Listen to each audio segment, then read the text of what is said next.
Sarah's trembling hands covered her ears, but she could still hear it. That haunting cry from the next apartment. The same sound that had kept her awake for months. But now she knew the terrible truth. It was never a cat at all. Let me tell you about Sarah, a 35-year-old single woman living in Japan. This story takes place in one of Japan's many aging apartment buildings, concrete structures from decades past, that house Tokyo's growing population of single workers. Sarah had just moved into a fourth-floor corner apartment along a private railway line. In Japan, these train lines connect suburban areas to the city center, and living near them is popular despite the noise, because of convenient commutes. She worked as a manager at a major advertising agency in downtown Tokyo. After 13 years climbing the corporate ladder, something particularly challenging for women in Japan's traditional business culture, she had finally been promoted to section chief last year. But with success came sacrifice. Her workload doubled, and she rarely left the office before 9 p.m. The long commute from her previous apartment became unbearable, so she moved to this older, cheaper building just 30 minutes from work. The 4-story concrete structure was clearly deteriorating, but it had more space than her previous place at half the cost. Sarah's apartment was at the end of the hallway, what Japanese call a corner room, which typically offers more privacy and natural light. She had owned a female calico cat in her previous pet-friendly apartment. In Japan, spaying and neutering pets wasn't always common practice, especially in older generations. Sarah knew the distinctive yowling sound female cats make during mating season all too well. The noise had been so disruptive that she'd made the difficult decision to have her beloved cat spayed. That same cat had passed away from old age the previous winter at 12 years old. Losing her companion had made the decision to move easier. But now, in her new home, that familiar sound was back. Sarah lay in her bedroom, staring at the ceiling.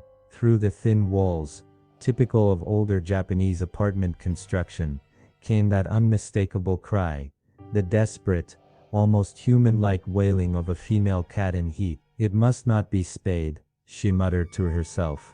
But wait, wasn't this building supposed to be no pets? She considered using earplugs, but dismissed the idea immediately. Sarah had always been terrible at waking up, relying completely on her alarm clock. In Japan's punctual work culture, being late was unthinkable. She tried sleeping in the tatami room instead. Tatami rooms are traditional Japanese spaces, with woven straw mat flooring, common even in modern apartments, as a connection to cultural heritage. But even there the crying followed her. My neighbor's name is Ida, Sarah recalled. I met her briefly when I moved in. Just a glimpse through her door chain. In Japan, door chains and security measures are standard, due to safety concerns, especially for single women. She looked terrible, pale, gaunt, with hollow eyes and that dead expression, and I'm pretty sure I saw scars on her wrist when she closed the door. Those kinds of scars often indicate self-harm attempts, a serious issue in Japan's high-pressure society. What kind of work could she possibly do looking like that? Sarah's mind raced as the crying continued through the wall. The sleep deprivation began affecting Sarah's work performance. She made careless mistakes and nearly dozed off while driving to a client meeting, almost rear-ending another car. Road safety is taken extremely seriously in Japan, where traffic accidents can result in severe legal consequences. Finally, Sarah made a decision. This coming Sunday she would confront her neighbor directly. This day of thought. Sunday arrived. Sarah dressed carefully. In Japan, appearance matters greatly when making formal requests or complaints.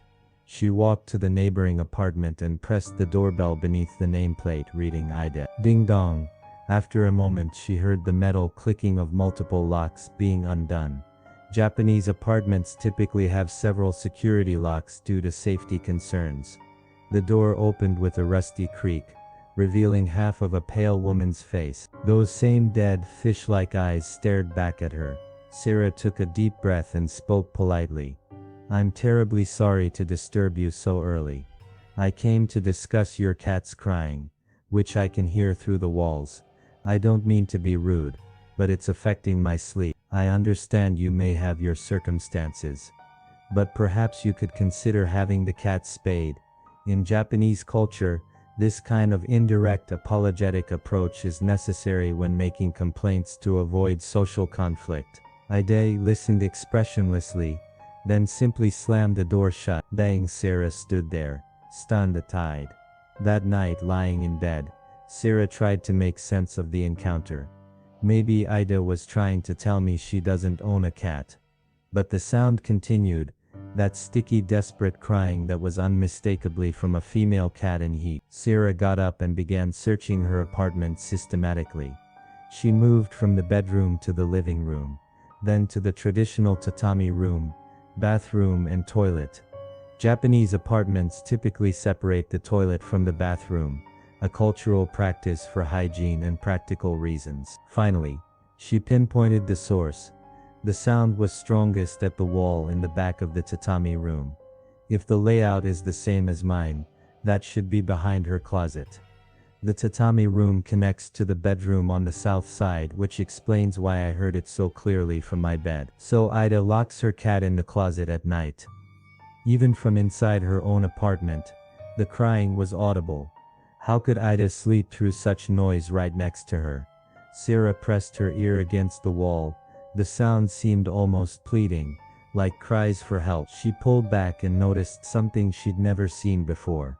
A black stain on the white wall about 2 inches in diameter. Was this always here? She crouched down to examine it more closely. The dark round stain looked almost like a face. A face twisted in agony. Disturbed, Sarah returned to her bedroom. The next day during lunch break, Sarah called the apartment management company. She explained the situation to the male representative. This is supposed to be a no-pet building, but my neighbor is keeping a cat. I can't sleep because of the noise. I understand. I'll contact the resident and call you back, he replied. The return call came that evening. I tried calling the resident several times but couldn't reach her. I'll keep trying tomorrow. However, this person is living alone and never mentioned pets during the lease signing. As long as she denies having pets, we can't forcibly enter to investigate. Japanese tenant rights are quite strong, making it difficult for landlords to enter apartments without clear evidence of lease violations. Sarah realized she'd have to accept the situation. In Japan's dense urban living, tolerating some noise from neighbors is considered part of apartment life. She tried to convince herself to endure it. Strangely, once she'd resigned herself to the situation, the sounds became more bearable. The cat's crying and even what sounded like intimate conversations between a man and woman no longer bothered her as much. 3 months after moving in, on a Sunday afternoon, Sarah was about to leave for errands. When she stepped into the hallway, an elderly man in a beige sweatsuit stood at Ida's door, repeatedly pressing the doorbell and knocking. A uniformed police officer stood behind him. "Excuse me, is something wrong?" Sarah asked. The man turned with a stern expression. "I'm the building owner. This tenant, Ms. Ida, is 3 months behind on rent. I've called repeatedly but can't reach her. Her rent is automatically deducted from her bank account, so she must be out of funds. According to the lease, I can terminate the contract after 3 months of non-payment. But she was always punctual before this sudden string of missed payments. I'm worried something might have happened to her. Plus, other residents mentioned seeing various men of different ages visiting her apartment regularly. In Japan, this kind of situation often raises concerns about illegal activities or exploitation. I brought an officer as a precaution." Sarah had noticed changes too. Ida's mailbox was overflowing with uncollected mail, and the cat's crying had completely stopped. When their calls went unanswered, the landlord nodded to the young police officer. He pulled out a master key and slowly unlocked the door. Inside the entryway, a pair of sneakers and pink sandals sat neatly arranged. In Japan, shoes are always removed and arranged properly when entering homes. A hallway stretched toward the living room, with the bedroom, bathroom, and toilet along the sides. "Miss Ada, Miss Ada, they called repeatedly. No response. Excuse me, Miss Ada. We're coming in, the landlord announced. He removed his shoes, maintaining proper etiquette even in this situation, and stepped into the hallway. The officer followed. Sarah waited anxiously at the entrance. They proceeded down the hall, calling out as they approached the living room. Then suddenly, "Yeah!" The landlord's scream echoed through the apartment. "What happened?" Sarah called from the entrance. The living room door flew open as the officer rushed out, immediately making calls on his mobile phone. The officer then asked Sarah to leave the hallway, so she reluctantly went outside, her mind racing with worry. Days later, a police officer visited Sarah with shocking details. After entering the living room, they had noticed the closet was completely sealed with thick tape. Suspicious, they peeled away the tape and opened the door. Inside, they found something horrifying. 2 dried naked infant corpses. The bodies lay carelessly on newspapers spread across the closet floor. Both appeared newborn, with one still having its umbilical cord attached. Behind the arranged infants, small handprints were pressed into the closet's wooden walls. In the bathroom, they discovered the body of a naked woman, presumably Ms. Ida, lying in the bathtub. Deep cuts marked her wrists, and coagulated blood pooled at the bottom of the tub. Her body was in an advanced state of decomposition. The autopsy revealed that the 2 infants were twins who had died approximately 6 months earlier. Ms. Ida had died even before that. After hearing the police report, Sarah returned to her living room and sat on her sofa, holding her head in her hands. What I was hearing wasn't a cat in heat at all. Then what was that sound? The crying of infants left in the closet. But the police said they died 6 months ago. I only moved in 3 months ago. So what was that cat-like crying I heard for weeks after moving in? And Miss Ida supposedly died even earlier than the infants. But I saw her at the door the day after I moved in, and again the following Sunday when I complained. What exactly did I see? Sarah's body began trembling uncontrollably. Her heart pounded violently in her chest. So tell me, dear listeners, what do you think Sarah really heard through those thin apartment walls? Was it the echo of tragedy that lingered in that cursed space? Or was it something else entirely? Something that wanted to be heard?